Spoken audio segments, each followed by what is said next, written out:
ورکوي چې یو منطقه مثلا دغه یو ټیبل ده د انتخاب وکړو چې معلوم شي. اوس فرض مثال دلته ورته وایم چې ګریټر دین څه معنا چې زیات وي غټ وي له څونه غټ وي دلته یو عدد ورکوي. مثلا زه کوم عدد چې له 500 نه غټ وي باید کوم رنګونه واخلي دغه ټول د رنګو کمبینیشنز ده چې مثلا سور خط دی وي یا دغه ټول رنګونه وي یا کسټم نه خپل رنګ ورته انتخابولی شي. فرض مثال وایم چې لایټ ریډ وذ ډارک ریډ ټیکسټ دی وي. اوکې نو اوس کله چې موږ عدد له څونه زیات ورکوو ګوره 500 خپل هم نه ګریټر دین زیات چې کله له 500 نه زیات وي بیا ګوره کوم رنګ چې انتخاب کړی هماغه به اخلي. دې ته کنډیشنل فارمټینګ وایي چې د شرط په بنیاد باندې فارمټ واخلي. پوه شوې دا وینې ګریټر دین و دغه علامه ورته ورکولی شي چې ګریټر دین مطلب زیات وي. او که چیرې اوس مثلا دغه ځای کې ورته وایم چې کم دی وي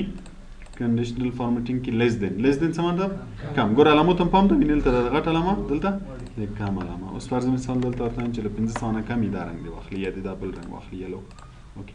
نو اوس ګوره عدد دلته څه شی لیکل شوي نه دي که نه نو ټول تقریبا 500 نه کم دي خو چې کله زیات ولیکې مثلا زه لیکم هغه به بیا رنګ نه اخلي او چې کم وي هغه به نو رنګ اخلي. پوه شوې بل پکې څه شی ده ایکوال ټو بټوین په مابینځ کې د دوو عددو په مابینځ کې دلته ګوره اول عدد ورکوي فرض مثال ورته وایم چې 500 اینډ 1000 کوم رنګ دی واخلي له دې ځای نه یو رنګ ورته انتخابوي زه هم ګرین کلر دی واخلي. اوس ګوره 500 او 1000 خپل نه اخلي بټوین مطلب په ماینځ کې که نه نو 500 خپل هم نه اخلي چې که زه 500 نه 500 هم واخیسته 1000 یې هم اخلي او منځ کې چې وي هغه به یې هم اخلي کله منځ نه وتلی وي بیا نه اخلي. دې ته بټوین وایي چې په منځ کې باید وي. راځئ بل پکې ایکوال ټو چې مساوي وي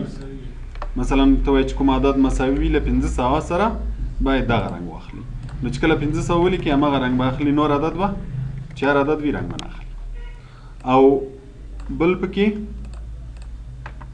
ټیکسټ دات کنټینز چې خط باید ولري مثلا ته وایي چې چېرته علي لیکلی وي یا کوم سل کې چې علي لیکلی وي یا کوم جملې منځ کې چې لیکلی وي باید دغه رنګونه یو رنګ واخلي مثلا زه وایم چې دغه رنګ دی واخلي. نو چې کله علي وي هماغه رنګ به اخلي چې نور خط وي نه اخلي. که چېرې ولي ولیکې هم به اخلي په دې چې ډبلیو نه وروسته علي ده که نه. نو دا ټیکسټ لپاره شو. او بل پکې څه شی لرو ډیټ تاریخ مثلا ته ورته وایي چې کوم تاریخونه چې زه د پرون لیکم هغه باید کوم رنګ واخلي دغه رنګونه واخلي. یسټرډې څه مطلب پرون ټوډے نن ټومارو سبا. نو دغه هر شی چې مثلا زه لاست منت انتخابوم تیره میاشت کې چې هر تاریخ لیکم باید کوم رنګ واخلي فرض مثال زه وایم چې دغه یلو رنګ دی واخلي. اوکې نو اوس له نن نه پرون یعنې تیره میاشت چې هر تاریخ زه ولیکم دا اوس څویمه میاشت ده د شپږمې میاشتې 5م تاریخ ده مثلا زه لیکم د شپږمې میاشتې 4م تاریخ که نه نو کوم رنګ به اخلي یلو. اول به پرون ما درته ویل چې اول باید څه شی ولیکو اول باید میاشت ولیکو د اکسل په حساب چې د اول باید میاشت ولیکي. نو شپږمه میاشت 4م تاریخ د 2019 لږ زوړ تاریخ به ولیکو 5م د 2019 ګوره لاست منت تیره میاشت کې چې هر تاریخ لیکې بس هماغه رنګ به اخلي. پوه شوې. بل ډوپلیکیټ ویډیوز که چېرته یو قسم ویډیوز وي ډوپلیکیټ معنا ورته نو باید هغه رنګ واخلي. ګوره زه وایم چې کله ډوپلیکیټ وي کوم رنګ دی واخلي مثلا زه وایم ګرین رنګ دی واخلي. نو اوس کله چې دوه شیان ډوپلیکیټ شي مثلا علي مې دلته لیکلی بل ځای کې بیا علي راشي ګوره دواړه رنګونه څه رقم شو ګرین شو. مثلا ولي مې دلته لیکلی بل ځای چې بیا ولیکل شي دواړه به ډوپلیکیټ شي. نو ډوپلیکیټ دوه دانې چې کله یو قسم شول باید رنګ واخلي مثلا اوس ګوره علي او علي یو قسم شو رنګ یې واخیستو اوس که دا یو بیرته پکې بدل کړي د بل رنګ هم بیرته خپله له منځه ځي. یا مثلا یو عدد هم لیکلی 100 بل ځای کې بیا 100 ولیکم دواړه یو شانته عدد دي که نه نو ګوره دواړه به رنګ واخلي. دې ته ډوپلیکیټ وایي چې کله دوه ډوپلیکیټ شي. پوه شوې. دریم خو بیخي ډوپلیکیټ ده نو ده پوه شوې. ډوپلیکیټ څه مطلب ورته چې یو رقم وي ضرور نه ده چې دوه وي درې وي هر څه چې وي. مساوي رقم تقریبا خو مساوي رقم دا چې تر ته چې زه عدد لیکم دې سره که مساوي وي دلته وایي چې دوه عدد یو قسم ته وي یا دوه ټکسټ یا درې یو قسم ته وي ډوپلیکیټ وي دې ته بل دا ټاپ اینډ باټم رولز ټاپ اینډ باټم رولز ګوره په دې کې ټاپ 10 آیټم ټاپ 10% باټم 10 آیټم باټم 10% ګوره دا څلور چې دي څه کار کوي اول ګوره که چېرته زه ټاپ 10 آیټمز کلیک کوم ټاپ 10 آیټمز مطلب دا چې زه یو لیست ورته ښیم فرض مثال زه ورته وایم چې دغه لیست کې هغه کوم چې ډېر غټ عدد دي هغه راته رنګ ورکړه کنډیشنل فارمټ دی که نه د شرط په حساب باندې رنګ ورکوي مثلا دلته به زه ټیبل ورکړم اوس ګوره ورته وایم چې ټاپ 10 ضرور نه ده چې خامخا 10 وي 10 رقمولی یم چې فرض مثال زه ورته وایم چې 15 له ټولو نه زیات عدد چې وي که نه چې ډېر غټ وي هغه ته کوم رنګ ورکړه فرض مثال زه ورته وایم چې یلو رنګ ورکړه کوم عددو ته 15 له ټولو نه زیات عدد اوکې اوس ګوره که زه دلته یو عدد لیکم مثلا ومې لیکل څو 500 رنګ یې واخیستو که نه په دې چې اوس فعلا په دغه خانه کې چې ما انتخاب کړی له ټولو زیات عدد څو ده 500 ده اوس به مثلا ولیکم 600 بیا به ولیکم 900 څو عدد ورته ویلي دي 5 ورته ویلي که نه نو دا 5 ګوره ټول زیات شو 400 به ورته وایم 300 به هم ورته وایم اوس ګوره 15 عدد د ټولو نه زیات پوره شو که نه اوس که زه بل عدد ولیکم مثلا 200 ګوره دا بیا رنګ نه اخلي که چېرته زه یو بل غټ عدد ولیکم څو ولیکم 1000 نو بیا به ګوره دغه 300 رنګ له لاسه ورکړي په دې چې اوس 15 غټ څوک شوه دغه 15 غټ شوه نو ټاپ 10 مطلب دا چې ټولو نه غټ وي که نه هر څومره چې وي مثلا ما لاس نه 15 ورته وویلې نو بیا به هماغه چې عدد اوس که زه دلته 2000 ولیکم بیا به دا ورې کوم یو رنګ له لاسه ورکړي 400 به رنګ له لاسه ورکړي دی به رنګ واخلي نو همیشه له ټولو نه زیات عدد چې وي هغه بیا رنګ اخلي پوه شوئ بله د پرسنټ په حساب ده چې فیصدي پکې زیاته وي له ټولو نه چې فیصدي پکې زیاته وي دا بوټم کم عدد مثلا ته ورته وایې لږ به کم ورکړو 3 عدد زه هم 3 چې له ټولو نه کم عدد وي هغه باید کوم رنګ واخلي فرض مثال زه وایم چې ګرین رنګ دې واخلي اوکې اوس چې عدد لیکم مثلا ومې لیکه 1 2 3 4 رنګ یې واخیستو نه له ټولو نه کم عدد څو ده یو ده بیا 2 ده بیا 3 ده که یې بدل کړم مثلا دا وکړم اوس ګوره 4 کم شو که نه نو 4 رنګ واخیستو یا دا به هم څو کمه 6 اوس ګوره یو کم عدد به بل ولیکم څو به ولیکم 3 اوس ګوره له ټولو نه کم دا او دا نو له ټولو نه کم عدد دې کې زیات دې کې کم بلې د فیصدي په حساب او دا نور دوه چې دي د ایوریج په حساب چې ایوریج وي اوسط وي اوسط زیات اوسط کم رنګ باید واخلي در سره به ګورئ بیا خپله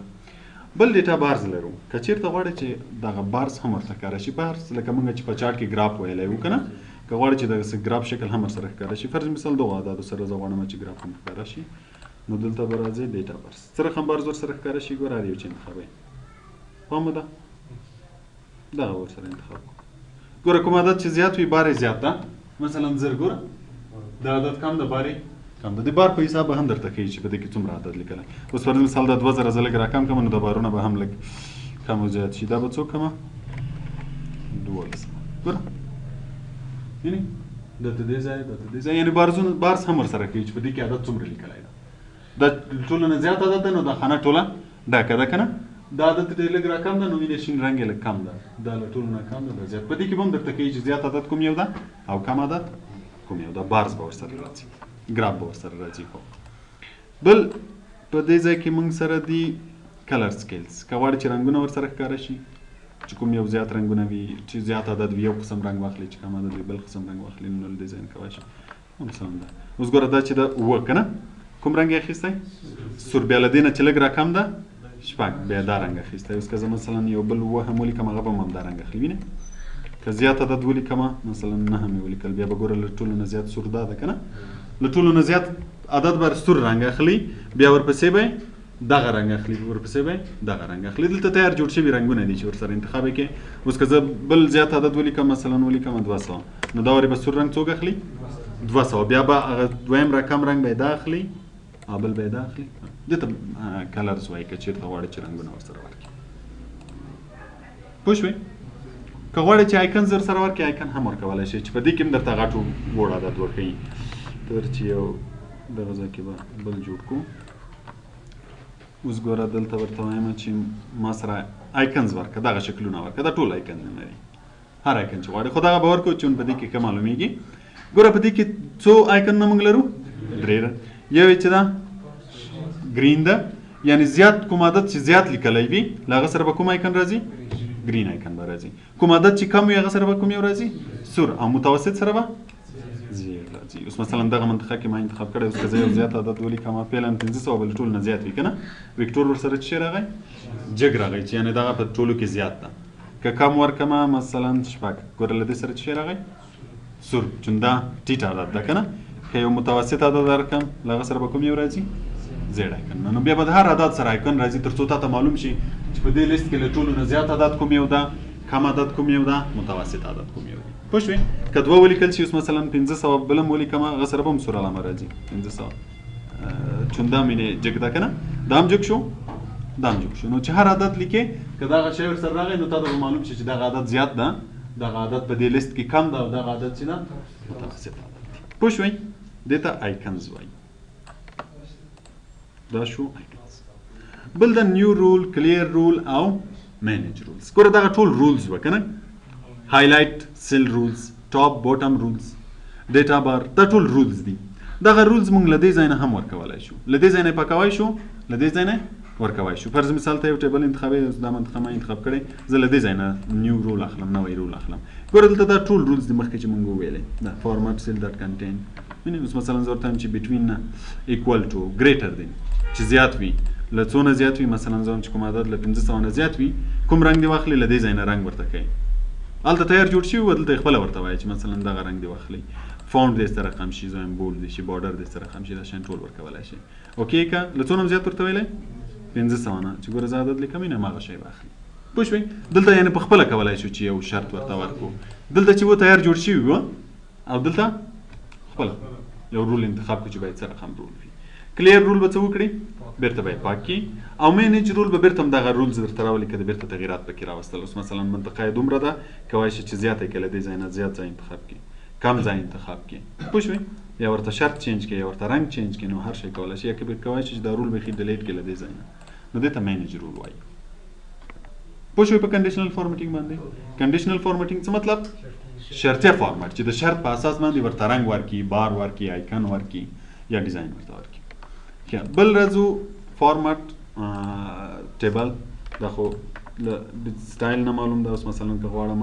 چې یو ټیبل ما جوړ کړی وي او سټایل ورکړم په ورډ کې مو ویلی وو که نه مثلا ورډ ده اکسل ده لیده ولیده زه به یې وړکی ټیبل جوړ کړم زه غواړم چې دا یو ښه ډیزاین ولري یو ټیبل غوندې شي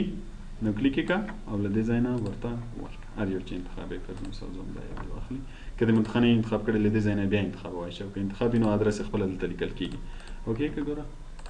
ډیزاین به واخلي د ټیبل ډیزاین به واخلي پوه شوې په دې باندې کولی شي چې ورته ووایي چې صرف عالي راته وښیه اوکې کې نو صرف عالي درته وښیي بیرته دا ځای کلیک نه ټول راته وښیه بیرته به ټول درته وښیي ټیبل غوندې به راځي او دا سیل سټایل دا سیل یوې خانې ته څه ویل کېږي سیل نو که صرف یوې خانې ته سټایل ورکوي مثلا یا یوې خانه نه چې هر څومره خانې دې انتخاب کړي وي له دې ځای نه کولی شي سټایل ورکړي پر مثال دا سټایل ورکوم ګوره هماغه سټایل به واخلي یا بل سټایل ورکوي هماغه سټایل دې ته سیل سټایل وایي بل د انسرټ ډیلیټ فارمیټ انسرټ ډیلیټ فارمیټ مو په ورډ کې هم په ټیبل کې تقریبا ویلې وه زه مثلا غواړم چې دغه ځای کې یو خانه ور واچوم دلته لیکلی دلته دا نیم چې لیکلی زه غواړم دغه ځای کې یو خانه ور واچوم کلیک مې وکړئ نو ورته وایم چې انسرټ سیلز څه شی ور واچوه خانه ور واچوه نو چې کله کلیک یې ګوره کرسر مونږ دلته ایښی نو وایي چې دلته ته خانه ور اچوئ دغه خانه کوم طرف ته لاړه شي که چېرته شفټ سیل رایټ کلیک کړو نو دا خانه کومې خوا ته ځي رایټ دا ټولې خانې رایټ یوه خانه رایټ ته ځي وینې دلته یوه خانه ور اضافه کوي او که چېرته ورته ووایو چې انډو به یې کړم بېرته او که چېرته په دې کې ورته وایي چې شفټ سیل ډاون بیا به څه وکړي دغه ټولې خانې به یوه خانه لاندې شي دغه ځای کې به یوه نوې خانه ور واچوي انټایر رو یوه مکمل رو ور واچوه ګوره یوه مکمله رو ور واچوله او انټایر کالم یو بسته کالم به ور واچوي دلته هم مینه شته رو چې رو ور واچوي کالم ور واچوي هر چېرته چې د کرسر یې کړي کله د یو ټیبل جوړ کړی په منځ کې یو کالم ور اضافه کوي یو رو ور اضافه کوي او انسرټ شیټ چې څه ور واچوي شیټ ور واچي بل کوم ځای نه موږ ور اضافه کوای شو دغه جمع نه هم کلیک کوای شي له دې ځای نه هم کلیک کوای شي تر څو یو شیټ راشي پوه شوې په دې ډیلیټ هم اوس مثلا د خانه کې د کرسر کوي نو ته ورته وایي چې ډیلیټ سیل ډیلیټ شي نو بیا ګورل تم دا شین راځي چې شیفت سیل لیفت کله دا خانه ډیلیټ شي دغه د ټول یو خانه د خاطر شي نو چې کله دا ډیلیټ شي هغه ټول به یو خانه د خاطر شي او که ورته وایي چې شیفت سیل اپ نو چې کله دا ډیلیټ شي دغه ټول بل یو خانه بر راشي نو یو خانه بر راشي دا ټول رو ټول کالم او که ډیلیټ رو ورته وایي شیټ رو نو مکمل دا یو رو به ډیلیټ کی او که کالم ورته وایي مکمل یو کالم به ډیلیټ کی او که ډیلیټ شیټ ورته وایي او له دې ځای نه هم کولی شي مثلا دا شیټ غواړئ ډیلیټ کړئ رایټ کلیک ډیلیټ رینیم هم کولی شي چې نوم ورکړئ همیشه شیټ ته کوم معلومات چې ورکړي هماغه نوم ورکوئ نه خبروي درته فارمټ که غواړئ چې فارمټ ورکړئ اوس ګورئ دلته دا کلیک کوئ ته ورته وایي چې فارمټ دی څه رقم شي اول پکې رو هایټ ده یو دویم شیټ به واخلو دغه ځای کې به یو ټیبل جوړ کړو دا به جوړ هسې ریکارډ دا ټیبل ما انتخاب کړی زه غواړم چې فارمټ ورکړم فارمټ موږ مخکې ویلي وو چې فارمټ څه ته وایي ډیزاین ته وایي که نه نو اوس ګوره په دې کې اول څه شی لرو رو هایټ لرو رو هایټ د رو جګوالی دلته ګوره علامه هم ورسره ورکړې ده کلیک یې کړه اوس فعلا د رو هایټ د رو اندازه څو ده 15 اوس که زه غواړم چې دا خانې چې ما انتخاب کړي دا لږ غټې شي یا لږ وړې شي نو که غواړې چې غټې شي عدد ور زیات کړه او که وایي چې وړې شي عدد یې کم کړه او زه هم چې 20 شي نو له دې ځای نه یو هم کولی شي ګوره دا یوه راکش کړه بېرته یې وړه کړه دا رو شو کالم کولی شي او له دې ځای نه که غواړې چې ټول په یوه اندازه شي نو بیا له دې ځای نه اندازه ورکړه اوس مثلا وایم چې 15 شي نو دا ټول به په یوه اندازه شي بل په دې کې اټو فټ رو ده که چېرته کومه رو پکې غټه وړه وي او غواړئ چې اټومیټیک سره فټ شي یوه اندازه شي نو بیا اټو فټ رو ټوله اندازه په یوه اندازه شي دا کوم روز چې تا انتخاب کړي دي بل کالم ویډ د کالم اندازې که غواړئ غټې کې ما درته چې له دې ځای نه هم یو کولی شو له دې ځای نه چې هر څومره د انتخاب کړي په یوه کولی شي فرض مثال زه ورته وایم چې که غواړم چې غټې شي نو عدد به یې زیات کړم چې څو دې شي لس نو کوم ټیبل چې ما انتخاب کړی ګوره کالمونه به یې ټول غټ شي او که یې کموي عدد کم ورکړه واړه به شي او بل پکې اټو فټ کالم ویډ چې د خط په اندازه شي ټول کالمونه به د چا په اندازه راشي د خط په اندازه راشي او په دې ځای کې ډیفالټ ویډ دا ډیفالټ یعنی اولنۍ څومره وګوره دغه نورو خانو غوندې که نه اندازه یې څومره ده 8.43 دا که وکې کې دوی هغه کېږي نه ډیفالټ کېږي نه صرف هلته یې اندازه لیکلې ده چې اندازه یې دومره ده که غواړې چې ډیفالټ شي یعنی هغه نور اندازه شي بېرته به دلته راشي او پکې وبه یې لیکې څو به 8.43 نو ګوره دا به هم ټول د نورو په اندازه شي بل هایټ and height که غواړې چې پټې کې هایټ څه مطلب پټې کې اوس ګوره ما دغه څو خانې انتخاب کړي دي د روز زه وایم چې دا دې شي هایټ روز ګوره دا روز به څه پوه شي هایټ شي بېرته چې راولي ان هایټ خو د ان هایټ لپاره به هغه ځای انتخابوي اوس مثلا که ما دا ځای انتخاب کړی امکان لري چې ان هایټ نه شي که زه ورته وایم چې هایټ ان هایټ روز راغلی ولې رانغلی ته به هغه ځای انتخابوي کوم ځای و ګوره همیشه روز په چیز سره کول کېږي په عددو سره کول کېږي که نه اوس ګوره زموږ عدد وګوره له دې ځای نه تر څو پورې راغلی 15 نه وروسته څو ده 14 څه مطلب چې په دغه ځای کې هغه روز هایټ شوي دي که نه نو بیا به راشي دغه دوه خانې به یا به له دې ځای نه یا له دې ځای نه به داسې انتخاب کړي او بیا به ورته په دې ځای کې ان هایټ روز ورته وایي تر څو هغه ځای درته ان هایټ کړي پوه شوئ بل اوس ګوره ما دا ټیبل انتخاب کړی ورته وایي چې هایټ کالمز هایټ کالم نو دا کالمونه به هایټ کړي دا ورې چې انتخابوي څه شی به انتخابوي ګوره کالمونه د ای بي سي په حساب دي که نه نو ګوره ای کالم ده بی کالم ده د بی نه وروسته ان ده نو دغه دوه خانې به انتخابوي او دلته به ورته وایي چې ان هایټ کالم تر څو یې درته ان هایټ کړي او بل پکې هایټ شیټ که غواړئ چې دا مکمل شیټ هایټ کړي نو بیا به هایټ شیټ دغه شیټ به مکمل هایټ کړي که د کله بیرته راوسته نو بیا ان هایټ شیټ دلته به یې لیست راشي چې هر څومره شیټونه دې هایټ کړي د ټول نومونه به راشي چې هر یو اوکې کړي هغه به ان هایټ شي پوه شوې په دې رینیم شیټ څه کار به وکړي نوم به یې ورته بدل کړي دلته به یې نوم ولیکئ مثلا زه ورته وایم چې دا سیلري ده کاروندار رایټ کلیک باندې هم کولی شي ګوره رایټ کلیک ډیلیټولی هم شي انسرټ کولی هم شي رینیم کولی هم شي هایټ کولی هم شي ان هایټ کولی هم شي چې راسره ورباندې کلیک وکړئ موف اور کاپي شیټ موو او کاپي شیټ څه کار کوي ګوره دې کې دوه شیان دي موو او کاپي لکه څنګه چې مونږ دلته کټ کاپي ویلي وو کنه کټ څه کار کوو چې یو شی له یو ځای نه واخلي بل ځای ته یوسي او کاپي څه کار کوو چې دلته هم پاتې شي هلته هم پاتې شي. اوس مثلا دغه د جنوري د میاشتې د سیلري شیټ ده د کارمندانو د دویمې میاشتې هم همدغه کارمندان دي همدغه کېدای شي ماشو کې لږ تفاوت راشي نور همدا شیان دي که نه نو ځکه بل دا ټول کاپي کوم بل شیټ کې پیسټوم نو هغه نه ښه ده چې دا مکمل شیټ کاپي کړم نو د دې لپاره به راشي دلته به ورته وایي چې موو اور کاپي شیټ کلیک یې کړه. اوس ګوره که غواړې چې کاپي یې جوړه شي نو دا به کلیکوئ او که دا کلیک نه کوې بیا کټ کېږي نو زه ورته وایم چې کاپي دې جوړه شي په کوم فایل کې بک ون فایل کې کوم ځای کې دې راشي بیفور شیټ بیفور معنا